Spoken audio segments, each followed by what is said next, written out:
What up chaps, I'm MagicalMike and we have some things to talk about. I want to address some stuff here and there, including the why I love the September feature pack video, the live streams, content on my channel and well, whatever else comes to mind.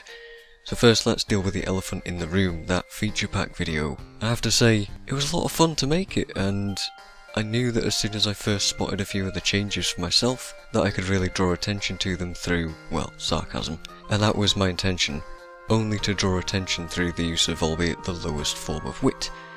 Obviously, I had no idea that it would blow up in the way that it did, but that was pretty awesome, and I'd be lying if I said that I didn't enjoy that. And while most of the outcry towards this stuff is rather, well, I don't want to say hot-headed, a bit like me, there has been a lot of good discussion to come out of the experience as well. However, there's a few things we need to consider when it comes to that video. And first of all, the most important thing, that it was not meant to be any kind of hurtful attack or insult to anybody in particular. I don't want to lay blame on anybody at all for the decisions made to put these changes forward. I saw an opportunity to make a huge joke out of this stuff and I took it. And if any devs or any members of the community genuinely feel insulted, then I apologise. There was no malice intended at all, and I just wanted to make a statement, and the best way to do it is, well, it's to lay it on quite thick, so that's kinda just what happened. Many people have informed me that some of the things I mentioned in the video may be unintended bugs. Examples of this include the wardrobe being locked and mini-pets and dyes and things, vistas being missing from the map because you can clearly still interact with them, gathering nodes being missing from very early parts of the zone, and even the camera issues that I had and the compass pointer stuff that was going on that was weird. All those things may end up just being bugs. I'm still not sure. Some people have said that the camera thing has been around for quite a long time actually, and if that's the case then this is the first time that I've experienced it, and hopefully you'll see what I mean with these screenshots or video, depends on what I put here. I immediately noticed something was wrong when I logged in during this patch, and maybe it was just a bad time that I noticed it. Hopefully you'll be able to see it too. It's not just that the camera's off-center. I know how to change that, it's an option, and I have it off-center through choice, so that I can see more of the environment. However, it does feel like the camera height seems to have changed weirdly, and it changes depending on the current race that you're playing. On a Norn character, it feels like it's somewhat above the shoulders a little bit, and it feels like your character's a little bit too far into the bottom left corner or bottom right corner, depending on where the position of the camera's at. And if you compare that to, say, the Sylvari, then the camera position on the smaller characters seems to be much lower down, sort of below the shoulders somewhat. You get to see more of the character model, which I like more. And I assume that the compass thing pointing me to areas that I shouldn't be in is also just a kink in the system, along with missing vistas and strange map anomalies and things like that I mentioned a few seconds ago. And now onto the apparent dumbing down of the levelling and starting areas. Firstly, at no point did I say that there was no dodge tutorial. This was not an issue for me. There is a dodge tutorial, it's there, I didn't make mention of it because it's fine. However, I don't agree with the removal of bundle items and the oversimplification of the levelling process at first glance.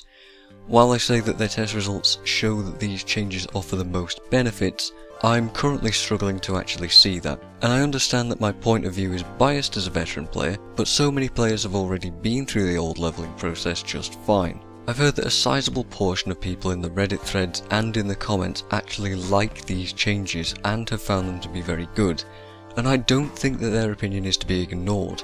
It's good to see that some people at least are getting something out of this overhaul. I also understand that these systems are being used as an incentive to level. For me, personally, the incentive to level was already obvious, to have that level 80 character and be at endgame.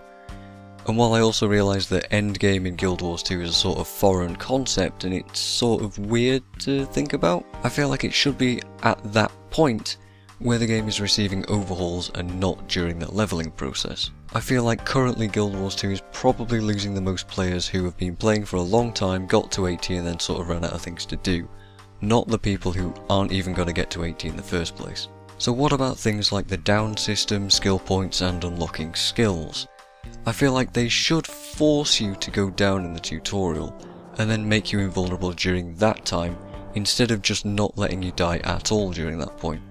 This is to give you an opportunity to learn those down skills, instead of locking you out completely until level 19. I don't think anybody actually wants to be restricted in the down state. If anything, you want to have access to everything in the down state so that you can fight for your life. Weapon skills unlocking over levels instead of through usage is not a bad idea. It was a bit of a knee-jerk reaction to say that it was. I actually think now that it's a good alternative to the old system after a bit of thought. However, underwater skills seem like they should unlock sooner, and utility skills don't unlock soon enough either, in my opinion. I don't yet know when skill points become available, or if they were just bugged when I recorded that last video, so we'll have to see about that. So that means that I really need to level a character properly under the new player experience system. I do want to be fair to the game if I am to do a proper analysis, so I'll be making an effort to stream as much of the leveling process as possible on a Mesmer. If you're all interested, then we'll keep an eye on my Twitch, but what I hope to gain from doing this is a better understanding for myself of how it feels to level now in Guild Wars 2. Speaking of live streams, there's also been a lot of uploads on my channel recently that have been taken from my stream. A lot of Dark Souls, and some Guild Wars 1 and some other stuff. I don't want to oversaturate my YouTube channel with Let's Play stream content because it doesn't look as good and it feels kind of a little bit too easy and, you know, a few other reasons. But there is a lot to upload and I'd like to keep hold of it since Twitch now deletes VODs that are over 2 weeks old. So expect that stuff to keep coming as I get it off my Twitch. I also promised that I'd do the Guild Wars 1 Wayfarer's Reverie this year, the Dark Souls 2 DLCs and some other stuff, and so far I've kept my word on all of that. I still have plans, like I said, to level in Guild Wars 2 just a minute ago, and those plans have been pushed forward quite a lot due to this feature pack. I also still plan to play some stuff with Bit, and there's a couple of other games that I've mentioned here and there, so don't worry, I haven't forgotten about all that stuff. And that just about covers everything, I think, and the last thing is to thank everybody that got involved with the channel, the last video, the issues raised, all the discussion. I mean, it's good that ArenaNet are very now aware of all of these things, because it felt like they weren't in some respects, and that's weird to say, it really is, because they must be aware. They have to be. It can't possibly have gone over their heads. I'd also like to ask everybody to keep doing what they're doing and keep things as civil as possible. Try not to go a bit mad, try not to do what I did and be quite rude with my interpretation. And I already apologised if it came off that way, and hopefully we can stay just civil about things and discuss things in a reasonable manner. I'd also like to thank those people that have gone that extra step and helped me out via donations and other things, and you guys know who you are. I'm not sure if you want to remain anonymous or not, but, you know, I know who you are, you know who you are, so a quick thanks to you guys. Thanks very much, honestly. So, I've been MagicalMike. I hope you get where I'm coming from with all of this stuff and that you understand me, and I will see you guys next time.